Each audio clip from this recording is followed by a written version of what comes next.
Hey everybody, welcome to Around the Nation, right here, TYT Nation. I'm your host, Jeff Waldorf. So welcome to a Monday show, which also happens to be a show on 9/11, September 11th, of course, 2017. It has been 16 years since the attacks in the World Trade Center, and of course, 16 years, or a little less, since we went to war over those attacks. And of course, going after first Afghanistan, then Iraq, which literally had nothing to do with 9/11 at all. In fact, most of the hijackers, I believe, 15 of them were Saudi Arabians, nonetheless. 16 years.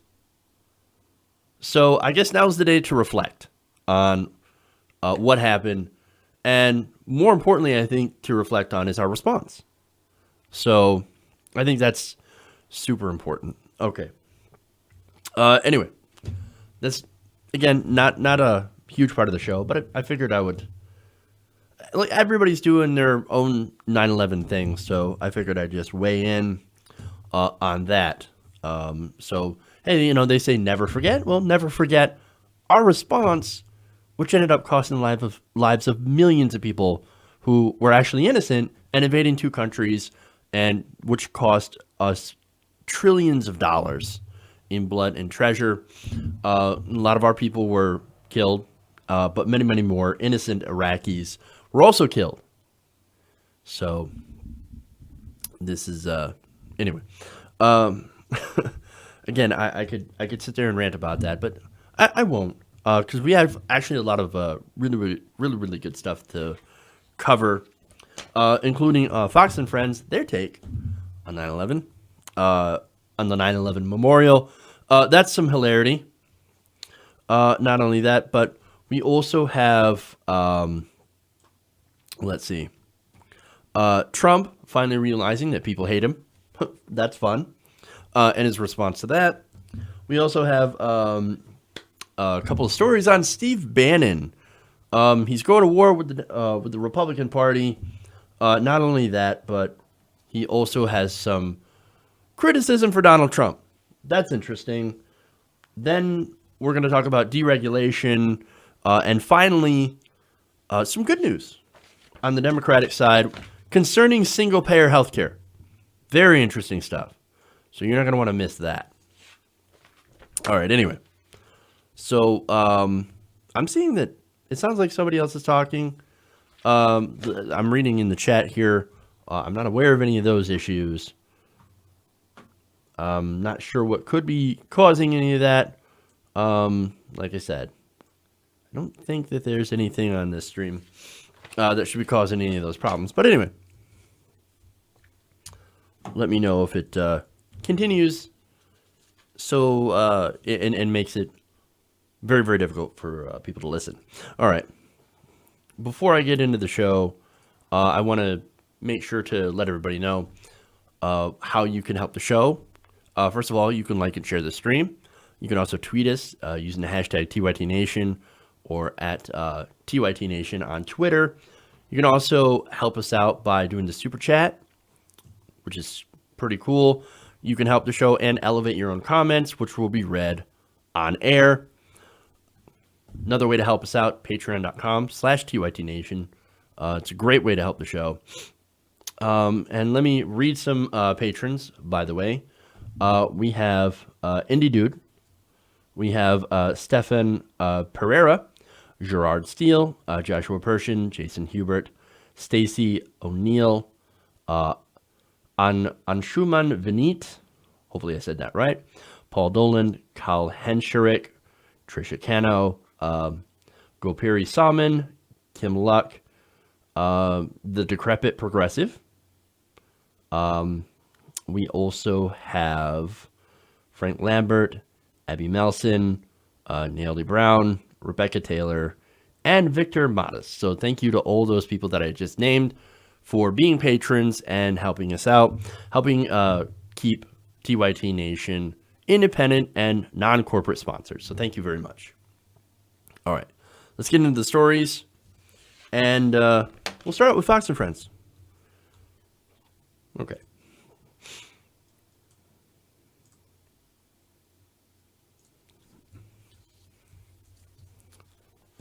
Now today marks the 16th anniversary on the attacks on the World Trade Center, and one of the hosts or co-hosts of Fox and Friends couldn't resist making a unrelated political point when it comes to the monuments. Now, they were discussing today's 9/11 tribute at the Flight 93 in the National Memorial near Shanksville, Pennsylvania.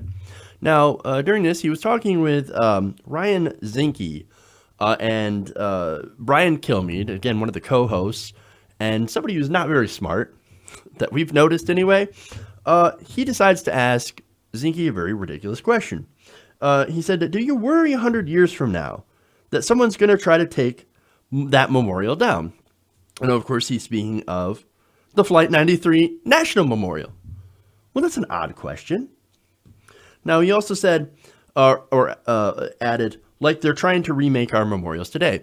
Now, that is in reference to the Confederate memorials that are also being taken down. Now, that is, of course, a ridiculous comparison. But before I get into that, I want to show you Zinke's response to this question, where he, of course, doesn't even address it. Let's watch. Well, I'm one that believes that we should learn from history, and I think our monuments are part of our country's history. We can learn from it. Since we don't put up statues of Jesus, everyone's going to fall morally short. And I think reflecting on our history, both good and bad, is a powerful statement and part of our DNA. So I'm an advocate of again, learning from our monuments, understanding the period they were made, but also is we live in a great country. And monuments are not Republican, Democrat, Independent. The monuments are a tribute to all of us. Wait a minute. Did you catch there, by the way? Oh, man, since we don't have statues of Jesus everywhere, that means that people are going to fall morally short. Well, have these people never heard of books? Do they literally think that monuments teach you not only history, but apparently morality? Again, these people have never heard of fucking history books, man. It's crazy. Now, look, most people know that you don't learn history from memorial statues. Memorials are simply there to memorialize and to celebrate the people that are depicted in those memorials, right? Now, that's a good reason why Germany doesn't have memorials of Adolf Hitler. Again, the reason is because there are books. Books are things. Okay, books are things that contain history. So if you want to know the history, you can read a book. You don't put up a statue. Statues are essentially propaganda. I know, right? It's meant to showcase that person in usually a very positive light. And that's why, of course, we don't need memorials to remember history. Now, there are some people I do believe are worth memorializing, such as the people who make things better for people on Earth. Generally, if somebody makes life better for other people, then it would make sense to memorialize them. Not for people who actually make life worse for other people, which was in the case of the Confederate generals. Now, the other thing is, I can't seem to understand why Kilmeade's question was even there, why he would even talk about this. This is essentially conflating the Confederate memorials versus the 9/11 memorials. No, these two things are not the same, but he acts like they are. I mean, for one, look, the 9/11 memorial seeks to memorialize and honor the victims of a terrorist attack on our soil. Confederate monuments honor people who were essentially traitors against America and were fighting for slavery. Oh, no, Jeff, you don't understand. They were fighting for states' rights. What right? Oh, right, the one that allows you to own other human beings. Got out of here with that bullshit. Now, these memorials, these two different things, they couldn't be different.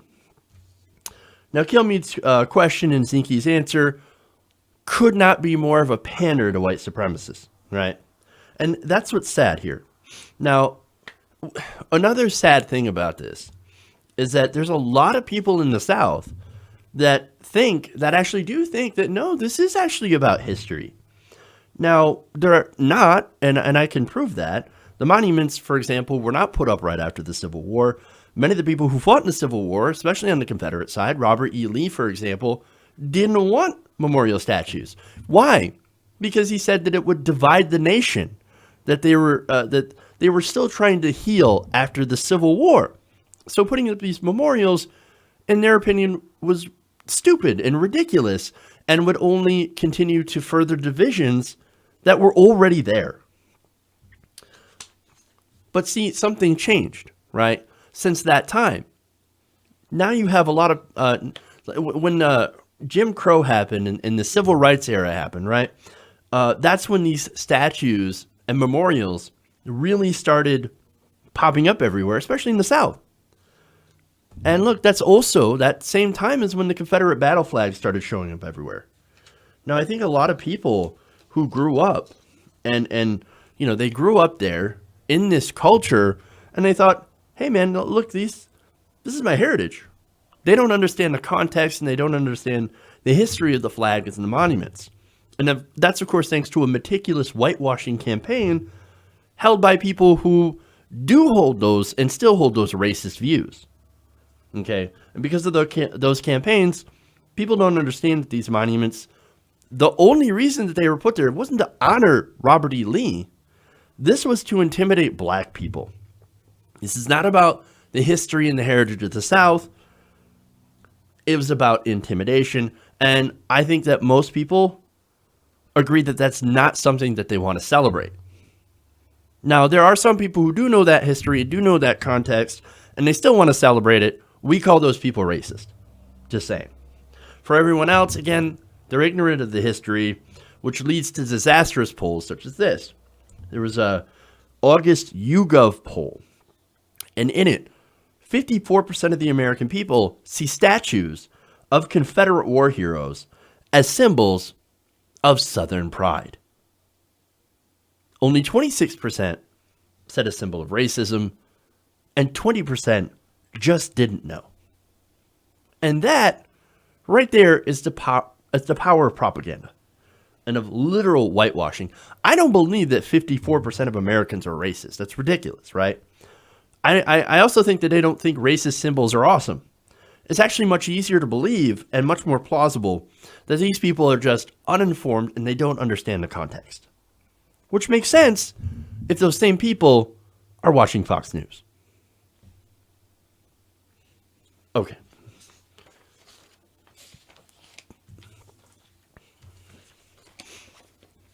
Let's move on.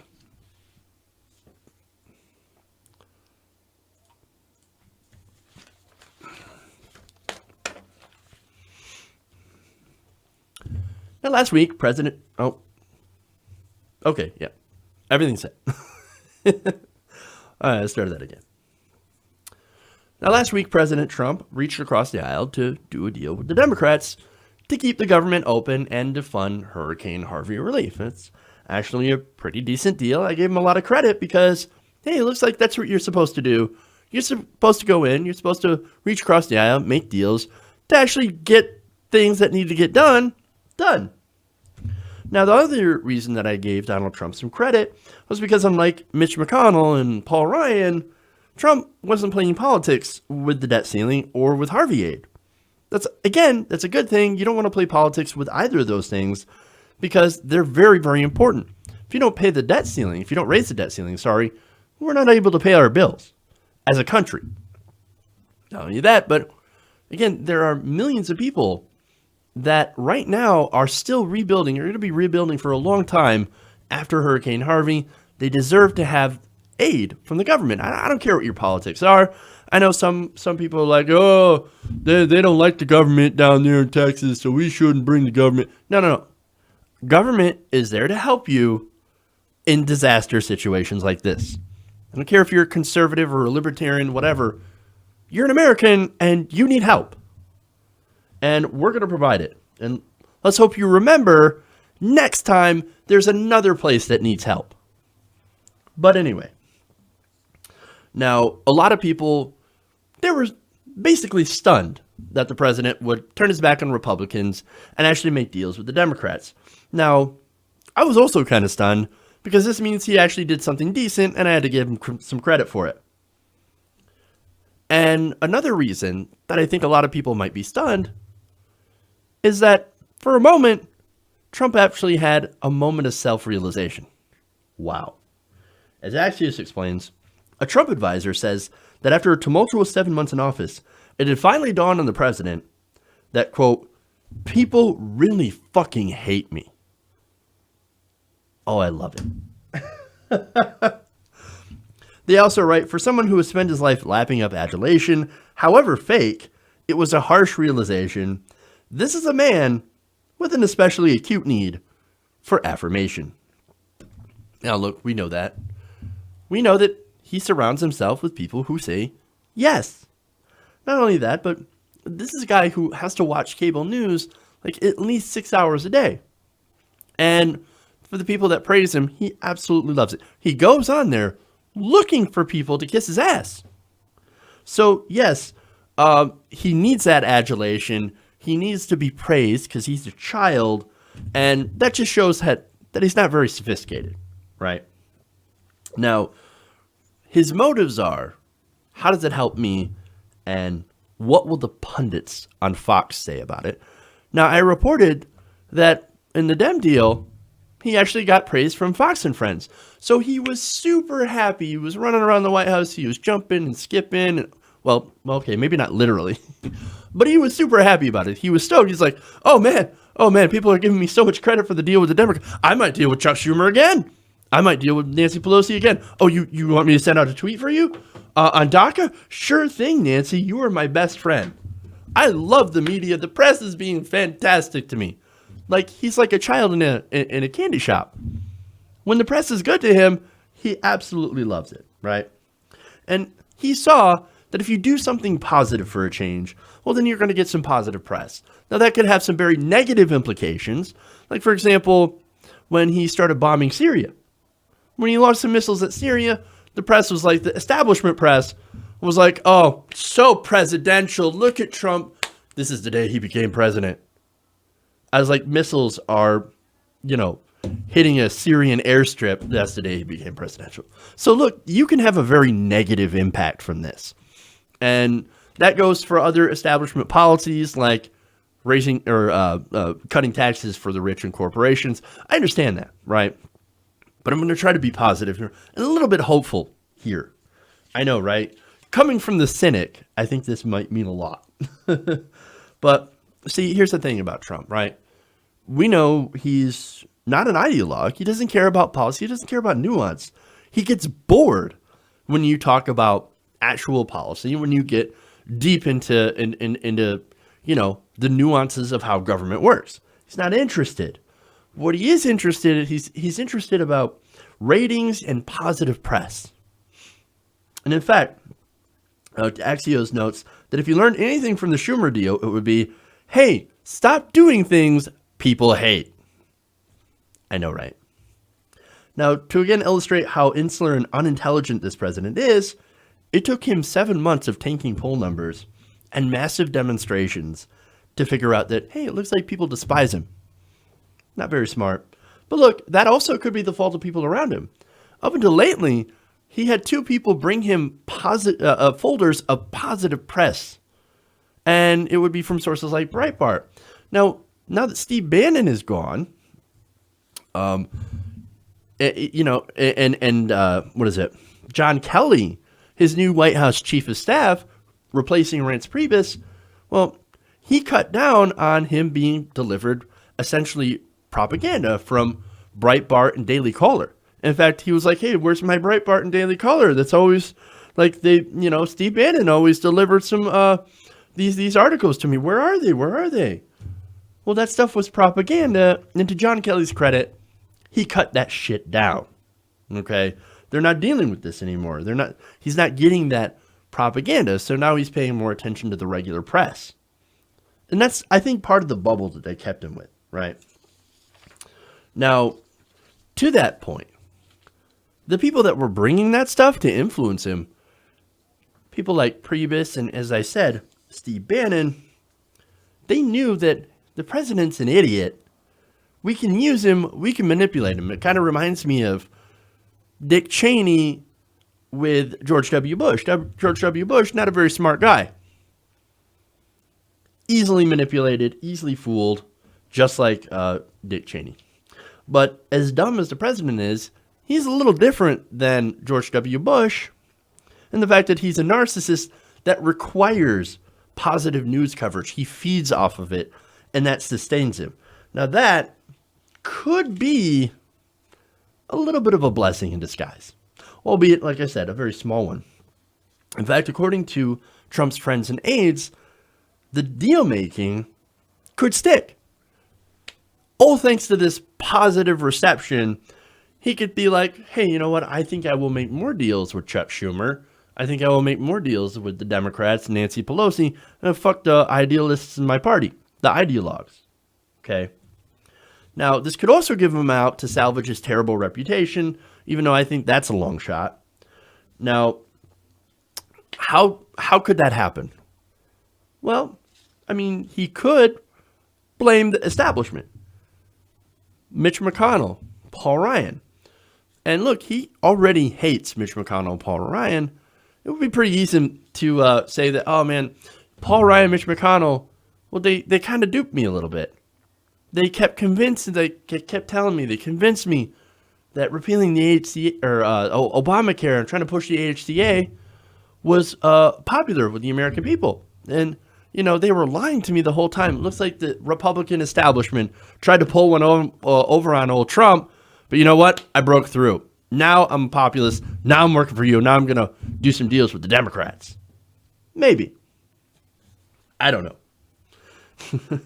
Mike Allen writes for Axios, if Trump can then strike a few deals after that, he can reshape history and make the party, not himself, the culprit.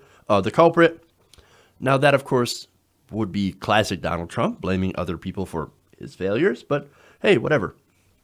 And look, there's a lot of reasons to believe that this is a course that he could be heading towards. A senior administration official said of Trump's deals with Chuck and Nancy, quote, he just wanted to do something popular. He's reveling in the coverage, including lavish praise from Morning Joe.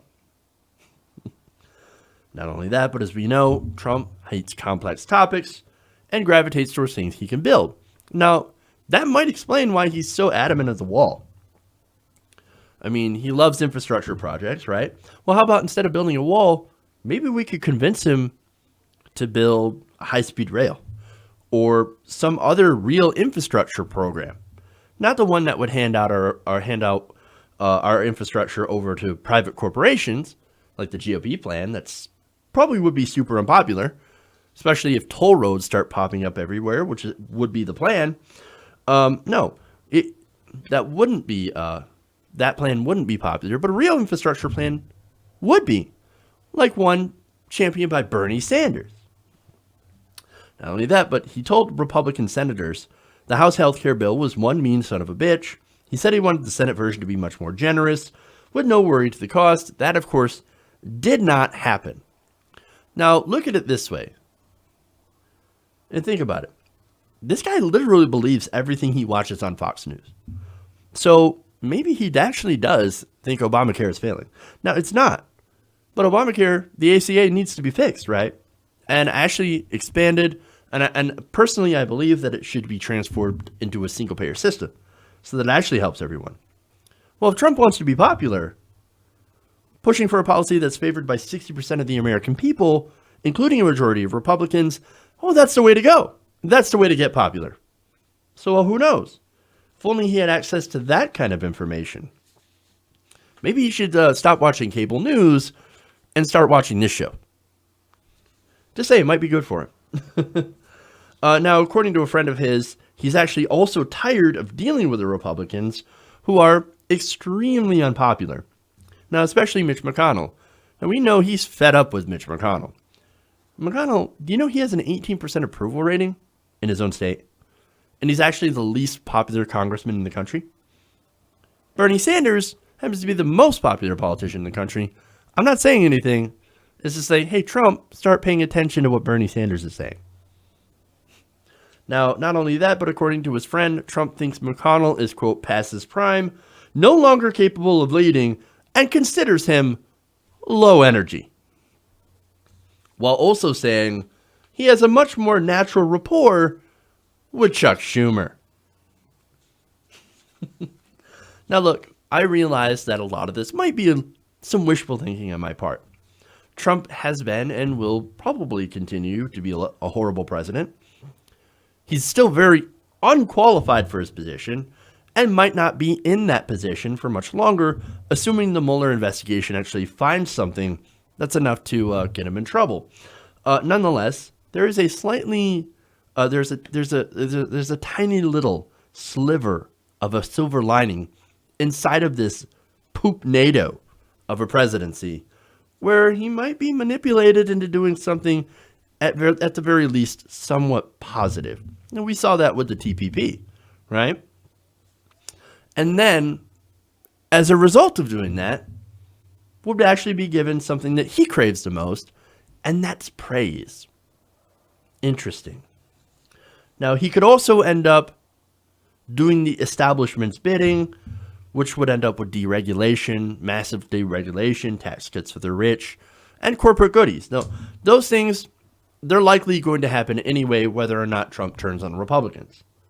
So, but at least maybe now with Steve Bannon out of the White House, Sebastian Gorka, and all the other crazies, we might be spared some of the worst of a Trump presidency and end up with the establishment again, which could, by the way, pave the way for a progressive win in 2020. Who knows? We could hope. Now, one more possible good thing about this is maybe the complete destruction of the Republican Party, the Republican brand. Either Trump takes down the Republicans with more awful policies, or he casts them aside in favor of deal-making with the Democrats. In both situations, the clear loser here is the Republican establishment. As one person very close to the Republican leadership told Axios, quote, he accepted a shakedown when he was holding all the cards. This is quite literally a guy who watches ER trying to perform a surgery. Ouch. The level of Republican tears here, I think, cannot be overstated. They literally got everything that they wanted, full control of the government, and yet, in the end, they still can't win. I just have to ask, ain't karma a bitch? All right.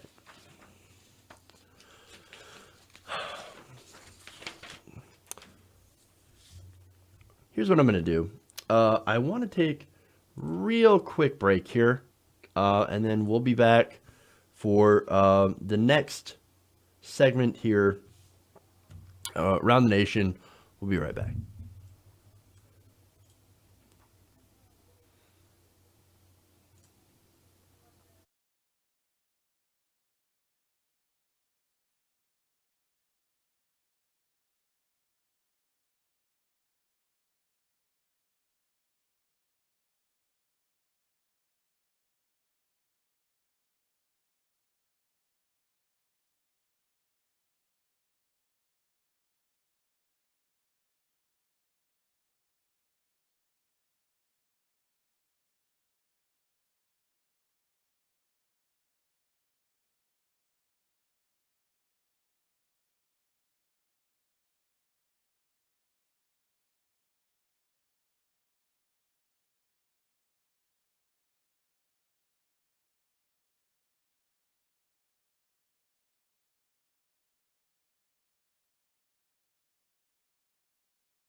All right, everybody, back around the nation here.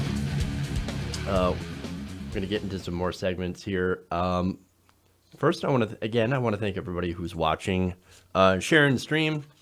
Make sure to give us a like and a share if you haven't already. Also, I do want to tell you that there is something for the patrons that I put up over the weekend. I did an interview with Dave Bennett for Congress over the weekend. It was actually on a Saturday morning. That's been up for the patrons over the weekend. I'm going to release it later today, so please check that out. He's a progressive running in the 6th District of Michigan, so I've been talking about that a lot. So check that out. That'll be released later tonight. So let's get into the rest of the stories here. We'll start with Steve Bannon.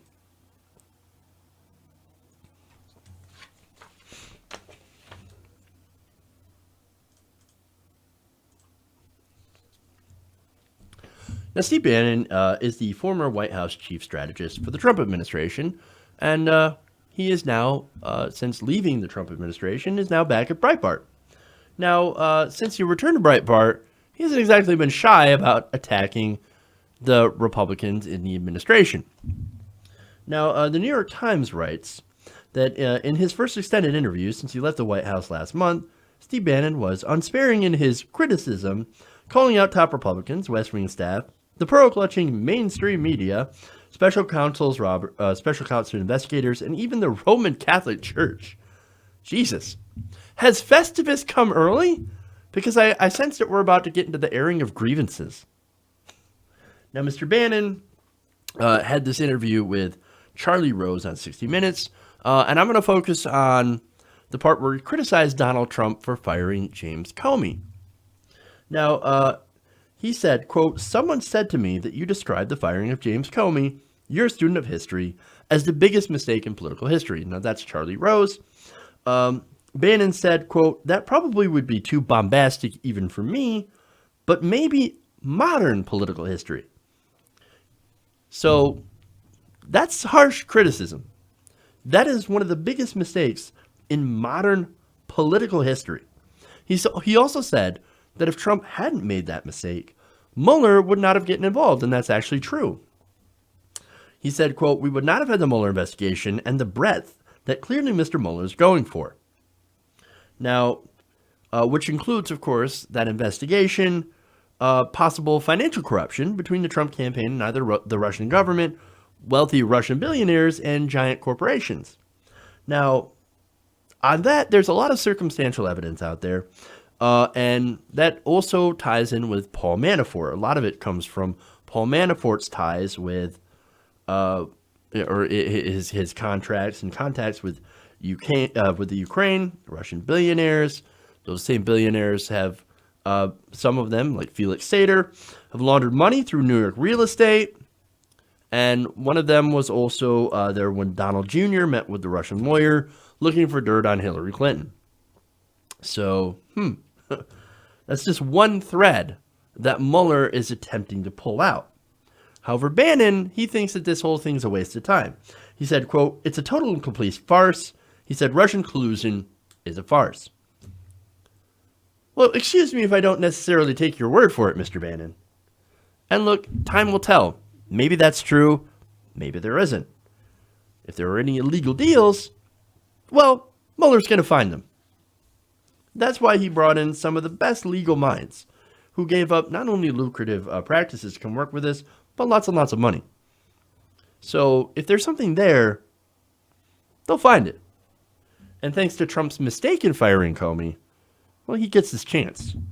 And for Bannon, that could mean his agenda, and when it comes to the White House, is done. No wonder he's got harsh words for Trump and harsh words for the investigation. You could say that he might be a little afraid of it, but I don't know if Steve Bannon's really afraid of anything other than brown people. Just saying. Okay. So now let's get into more detail about Steve Bannon.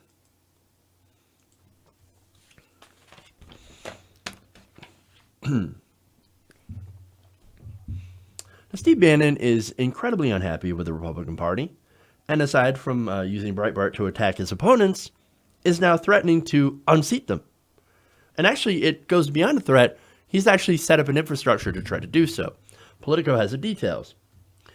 Now, they're reporting that Steve Bannon is now launching an all-out war against Senate Majority Leader Mitch McConnell and the Republican establishment. Now, they write that Bannon has begun holding private meetings with insurgent challengers, vowing his support, and the support of Breitbart as well. He's also coordinating with conservative mega donor Robert Mercer, who is prepared to pour millions of dollars into attacks on GOP incumbents. And Bannon has also installed a confidant on an outside group that is expected to target Republican lawmakers and to push the Trump agenda. This activity has alarmed senior Republicans who worry that it will drain millions of dollars from the party's coffers to take on Democrats in the general election. Now, hey man, I'm failing to see what the problem is. Look, I'm actually in favor of primaries. In fact, I want more primaries on the Democratic side too. Why? It's not because I want to help the Republicans. No, it's because I believe that primaries make you a stronger candidate. And look, man, if a primary damages you so much, then maybe you shouldn't be the nominee. Just saying. But anyway. Now, I say that it makes you stronger because that's usually how it works on the left. Now, especially when candidates use populism, right? On the right, though, it usually leads to people like Christine O'Donnell, who assures you that, in fact, she is not a witch. Now, McConnell, he's, of course, flipping out over this thing. Now, Politico writes that McConnell has repeatedly expressed concern to the White House about the danger primaries pose to his members, stressing that it can imperil his narrow 4-seat majority, according to 3 people with direct knowledge of the discussion. He said the issue is, do you invest your time and energy attacking people who are carrying the president's water in Congress to the benefit of people who are trying to impeach him? That seems like an incredibly short-sighted strategy, says Josh Holmes, a former McConnell chief of staff. Now, right there is kind of a tacit admission that, hey, if you replace us with members of the far right, hey, it looks like we'll lose. So wait, are you saying that conservatism isn't good to run on, that the country isn't far right? You keep spreading that message that, oh man, America is so conservative. But wait, if you run these far right candidates, shouldn't they win? Just saying. Look, while the establishment isn't popular by any means, people have already got to look at what the far right is actually all about. Now, if you remember, during the AHCA fight, it was the far-right Freedom Caucus that pushed to make the Obamacare repeal bill as punishing as possible to poor people, while simultaneously pushing for more tax cuts for very, very rich people. It doesn't take a genius to figure out who they're in favor of. Okay, they love rich people, they hate poor people. And look, regular people, they're not in favor of that. They're not in favor of racism. So now, a lot of these Bannon-backed candidates would likely run on similar things like Donald Trump. But not necessarily. Now, some of them might run on some form of economic populism, sure. And if they do, well, if you have left-wing populism, that happens to almost always win over right-wing populism, because at its core, left-wing populism is not based on hate, it's not based on blaming other people, it's actually based on bringing everybody together for common cause. Now let's get into some of the people that Bannon is trying to unseat and the kind of candidates that he's planning to run. Now Politico writes that on Thursday, Bannon huddled with Danny Tarkanian. Now Danny Tarkanian is an attorney who's challenging Dean Heller. Bannon made it clear during the 30-minute meeting that Tarkanian had his full backing in a race against Heller, according to one person familiar with the conversation. Heller refused to endorse Trump during the 2016 campaign. Tarkanian has also ran before and has criticized McConnell over not being able to repeal the ACA. So this is one of the guys who is in favor of the AHCA. Now, that piece of legislation was disastrous. It, of course, had an approval rating of 17%. Another target is Arizona Senator Jeff Flake. Now, Jeff Flake, we're not surprised to see this one coming, as he's been a critic of the president. Now, Bannon is intent on unseating Flake, and David Bosting, the president's 2016 deputy campaign manager and the president of the influential conservative group Citizens United, has embarked on an effort to recruit several potential primary challengers, including former Representative Matt Salmon. Salmon, of course, is not saying whether or not he will actually run. Two other senators could also come under attack. Behind the scenes, Bannon has proposed the possibility of targeting Tennessee Senator Bob Corker. And those close to the former Trump chief strategist are talking about the prospect of a challenge to Mississippi Senator Roger Wicker. Now, Corker is interesting, right? This is a guy who was actually considered an ally to Trump and also might have been Secretary of State. However, since he was not sufficiently loyal to the Trump administration and, had questioned Trump's competence, now he is enemy number one. Well, maybe not enemy number one. That's Jeff Flake, but nonetheless, he is now on the shit list, and Bannon is coming for him. Now, shortly after Bannon left the White House, to show you how big this feud is getting, the site published a story promoting a potential Corker challenger, State Senator Mark Green. Now, the site has also had the possibility that State Senator Chris McDaniel, a Tea Party favorite, will take on Roger Wicker. Now, one of the big tests of whether Bannon's strategy will actually work is the upcoming Alabama Senate Senate special election. Now, this will pit McConnell versus Bannon in a race by proxy.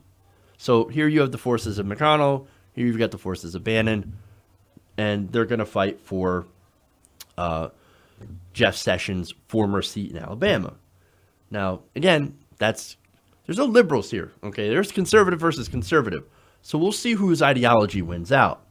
Now, Bannon is backing a controversial former state Supreme Court chief named Justice Roy Moore. Now, Moore, you might have remembered him for hanging a 5,000-pound Ten Commandments monument inside the state judicial building. Not only that, but he's a birther. He publicly questioned whether or not the President of the United States, the former President of the United States, Barack Obama, was actually born in America, was actually an American. Not only that, but he was suspended as Chief Justice in 2016 after he directed a probate judges to not issue marriage certificates to gay couples. So this is the kind of person that Steve Bannon is pushing, okay? Now, for his part, McConnell has gone in for Senator Luther Strange, who is essentially your establishment Republican. Now, he was appointed earlier this year to temporarily fill the seat of Jeff Sessions, so now he's going to run to try to keep that seat. Speaking to prominent GOP activists at a Conservative Action Project meeting and on a Judicial Watch conference call, Bannon portrayed the September 26th primary as a defining battle between the conservative base and the GOP establishment. Now, they further say that a loss for Strange would be an embarrassment for McConnell and would show essentially that the GOP establishment is weak and open to an attack by right-wing insurgents. And now Bannon, he sees this, and he's coming with both barrels loaded, man. And what I mean by that is he's coming with millions of dollars from Robert Mercer. Now, that's that same billionaire that was Donald Trump's biggest donor in the 2016 election. In fact, Mercer has expressed a desire to go after these sitting GOP lawmakers, according to three people with direct knowledge. He's also donated $300,000 to an anti-Flake super PAC and has indicated that he's interested in giving even more to unseat the senator. Now, they also note that Bannon is setting up an infrastructure to take on establishment Republicans. He recently announced that his political advisor, a man named Andrew Sarabian. Now, if you recognize that name, then you'll probably recognize this. Sarabies! That's where that comes from. Like people who've watched the show, people who've watched the Young Turks, definitely remember that. Now, he was leaving the White House to take a job at Great America Alliance, which is a pro-Trump outside group that might even been the one that Tommy Loren worked for before she got a job at Fox News, state media. Now, this is Bannon getting ready to go to war.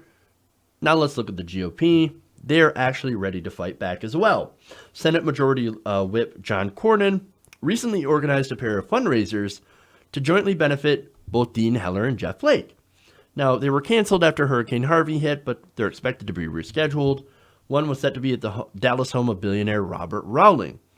Robert Rowling owns Omni Hotels and Gold's Gym. Now, it offered a reception and photo op and asked for contributions of up to $44,700. So there's the Republican establishment looking to court their own billionaires. It's going to be billionaire versus billionaire. This is going to get bloody. Awesome. So now, that's the Republicans. Now, if the Democrats were smart, because I'm a progressive, right? And I'm seeing all this go on for 2018. If the Democrats were smart, and if they wanted to actually avoid primaries, well, there's one simple thing that you guys could do. I know you're scared to death of primaries, right? Well, you could just go left. Step away from establishment pro-corporate positions and embrace popular programs. Like, for example, more infrastructure investment. I'm sure you're already in favor of that. Green energy, also in favor. Medicare for all. That's gaining a lot of steam. Not only that, but a living wage. A lot of Democrats already have. Tuition-free college education. There's much, much more that we can do for that to get more people on our side. And look, you do all those positions, and maybe you'll have a better chance at surviving a Democratic primary. If you don't, at the very least, you're going to miss an opportunity to defeat a weakened GOP that may or may not run on Trump's brand of economic populism. And if that happens, well, we already have an example of what happens when you put up an establishment Democrat versus a right-wing anti-establishment candidate. And I really don't think you want to repeat that. Okay. So that's Bannon. Let's get to some policy.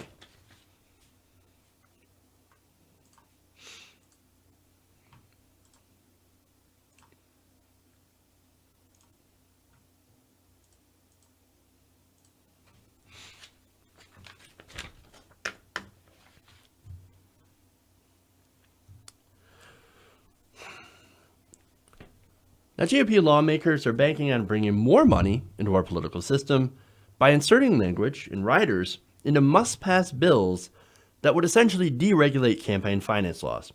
Now, they've already been deregulated enough, but here come the Republicans interested in deregulating even more. Now, the Wall Street Journal is reporting that House Republicans are backing several positions that could, as they say, reshape campaign finance rules ahead of next year's midterm elections. And by reshape, they essentially mean fuck it all to hell. Now, what do I mean by that? Well, the measures are included in a GOP package of spending bills currently being debated in the House. Some of them, of course, are very, very important spending bills.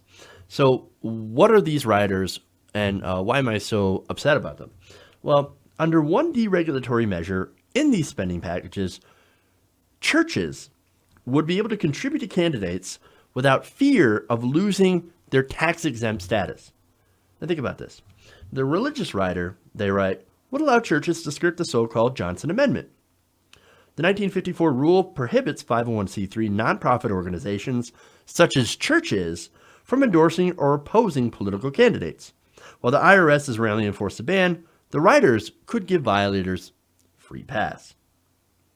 The Family Research Council, a conservative Christian group, is lobbying to repeal the Johnson Amendment and has worked with House Majority Whip Steve Scalise to introduce a bill that would do so. Now, the group argues that a nonprofit organization should not lose its tax-exempt status or be threatened with audits because it exercises its constitutional right to speak in favor of political candidates who share the organization's values and mission. So that's their argument. For one, this organization is not a person Why should it have political speech? That's insane. No, if you want to play in politics, you're going to have to pay. We'll make a deal with you. You can give to all the Republicans you want if you pay your taxes. Does that sound fair? No. But see, they want their cake and eat it too. Or in this case, their cake is tax cuts or being tax exempt. Okay? Now, here's the thing, right? What they would do, and this doesn't necessarily have bearing on the constitutionality of them being able to give to political candidates, but look, what they're going to do is they're going to spend money on anti-LGBT legislation, and they're going to push more religious liberty bills. Now, some people might have a problem with that, but you should have a problem with the fact that that this would violate the separation of church and state. We can't have churches donating money to politicians and buying ads on behalf or against politicians. The whole reason that they're tax exempt, too, by the way, is not so they can give money to politicians, so they can use that money on charity to help the less fortunate. Fattening the coffers of some politician, some right-wing politician, or even left-wing politician, is not what that money was meant to do. Now, there's another provision here that's almost as disastrous. States that corporations would also be able to ask their employees to donate unlimited numbers of trade associations, political action groups, instead of limiting employee solicitations to one group per year. Now, I say that employers would ask, but I don't know. Maybe I'm too conspiratorial in thinking that they're not just going to ask, be like, no, you need to donate to one of these right-wing causes or else. Maybe I'm wrong. I don't know. I've never had to deal with that. I've never had an employer ask me to donate to a political action committee. For me, that seems really, really strange. But there's more. Other measures included in the bill would continue to prevent the IRS and the SEC from implementing rules that would affect political activities of 501c4 nonprofits and publicly traded corporations. And the government would also be prohibited from requiring federal contractors to disclose their political contributions and campaign expenditures. So these bills, these are riders, okay? Now, that means that if the bill passes, they pass too. You can't just individually vote on these. You vote as a whole package. So that's a big, big problem. And as you can see, all of these different bills are disastrous in their own right and exist only to open the spigot of more unaccountable money in politics. Now, Democrats, to their credit, they tried to strike down as many of these riders as they could. So they get a little bit of credit for that. Now, while the Democrats do take a lot of corporate money, and I go after them for that a lot, they still seem to strike down things like this. However, Republicans have obviously shown that they will always go to bat 100% for their corporate overlords. And this is a great example of that. These deregulation riders would be absolutely disastrous for the country and would already exacerbate the enormous problem of money permeating our political system. The only way to really fight this, I believe, and you might disagree, and that's fine, is the 28th Amendment to get all money out of our political system and to go to publicly financed elections. And until we get an amendment or something similar, we're going to see Republicans and some Democrats continue to push for even more corporate money in politics and even more dark money in politics. And that's something that we just don't need more of. Okay. One more, and this is good news. I know, right? We're going to end on a little bit of hope. Okay.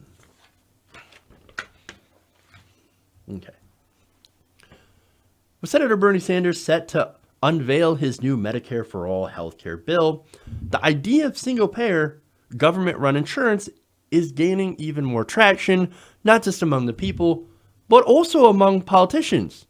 Very interesting. Now, we recently, for example, saw Kamala Harris become a co-sponsor of Bernie Sanders' new bill. Now, Kamala Harris, it's no surprise that she's being groomed by the establishment to run in 2020.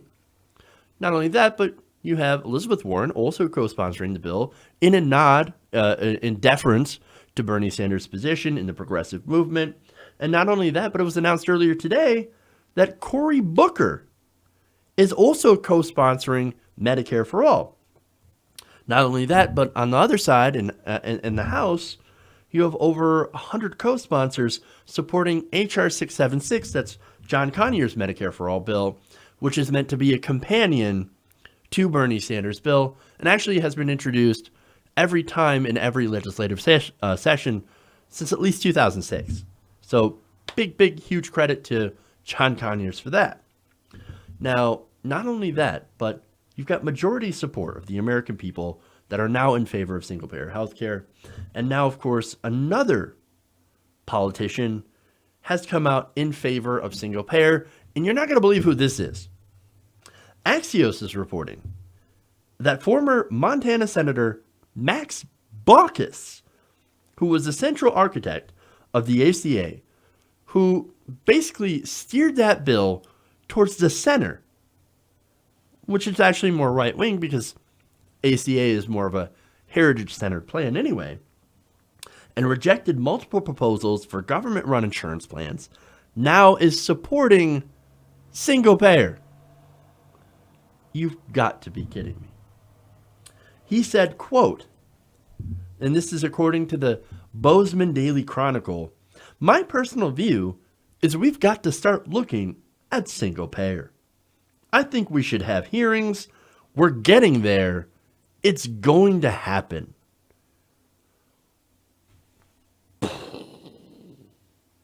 What is going on here? Now, I'll tell you what's going on here. This is a bill that is so popular that it's starting to turn the establishment in favor of this piece of legislation. This is a big deal. This is amazing. And look, 8 years ago, this is a guy who refused to even hold a single hearing on single payer. And now he says, well, look, I not only support it, but it's going to happen. It's inevitable. Now, this is a far cry from Hillary Clinton's it's never, ever going to happen. Single payer, never, ever going to happen. Well, now look. Look, if Max Baucus can flip on this issue, well, that says something very, very good about Medicare for All, about the future. Not only that, but you also have Chris Murphy coming out with his own plan to eventually to a single-payer system. Now, his plan is pretty simple. It's basically to open up Medicare for everybody. Go ahead and buy in. So he takes Medicare as it is right now with no structural changes. And he says, if you're 55 and want to buy into Medicare, great. If you're 42, if you want to buy into Medicare, wonderful. If you're, 20, buy into Medicare. And what that's going to do is that it's going to essentially, he believes, will basically make the insurance companies die off on their own. Because everybody's going to jump into Medicare.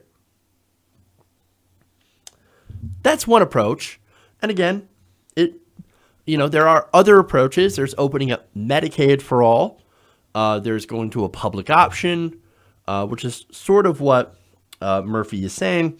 Although I think that will work differently from just buying into Medicare. But it shows you all these different approaches, and this conversation is saying it's showing the party itself, the Democratic Party, is actually starting to accept the policy, and it kind of shows you as well as how the activism and the energy surrounding the progressive movement is really starting to have an impact. So make no mistake, if this momentum continues, Medicare for All is inevitable.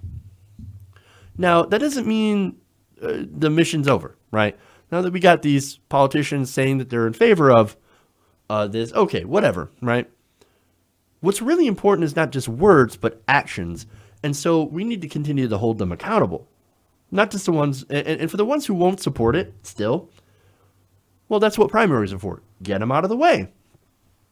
We do that, and we keep pushing the politicians that did sign up for it, and make them make sure that they don't forget the promise that they made to their constituents. We do that until there's nobody left that opposes us on this issue, and then we can finally join the rest of the industrialized world in providing healthcare for everyone. Because at the end of the day, the policy is what's most important, and this is good policy. So, welcome aboard, Max Baucus. Never thought I'd say that. All right. That's it. That's all I got for you guys. Thank you for going around the nation with me today. Make sure to like and share the stream if you haven't already.